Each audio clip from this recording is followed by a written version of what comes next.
As the 10 members of ASEAN, the Association of Southeast Asian Nations, gather in Singapore this month, one big issue is how Washington is responding to China's rising economic and political influence.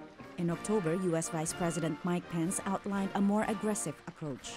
We seek a relationship grounded in fairness, reciprocity, and respect for sovereignty. And we have taken strong and swift action to achieve that goal.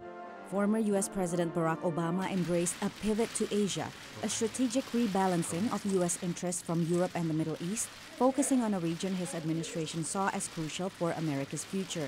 U.S. President Donald Trump rejected the centerpiece of that strategy, the massive trade agreement known as the Trans-Pacific Partnership that would have affected 40% of the world's economic output.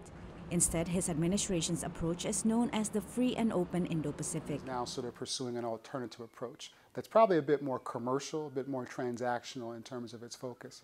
I think the second difference that we're seeing is that in the area of trade policy, the current administration has clearly indicated that it prefers pursuing bilateral sort of trade policy engagement.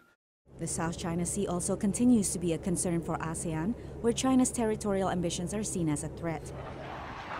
U.S. analysts say Washington remains a reassuring force on the territorial disputes. The United States being involved, the Secretary of Defense going to the defense ministers meeting and having meetings with all his counterparts in the region, the United States continuing these presence patrols.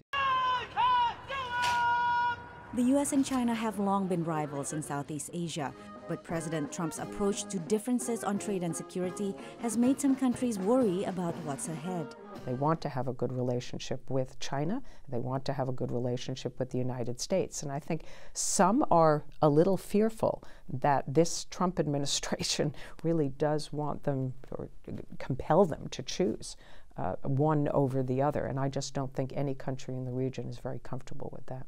The U.S. must also compete with the Belt and Road Initiative, China's global investment strategy that now tops $1 trillion, with ambitious plans for developing Southeast Asia. So far, the Trump administration has created a new $60 billion agency to facilitate private loans for projects in developing countries. Vice President Pence is expected to highlight this as proof of U.S. commitment to the region when he meets with leaders in Singapore.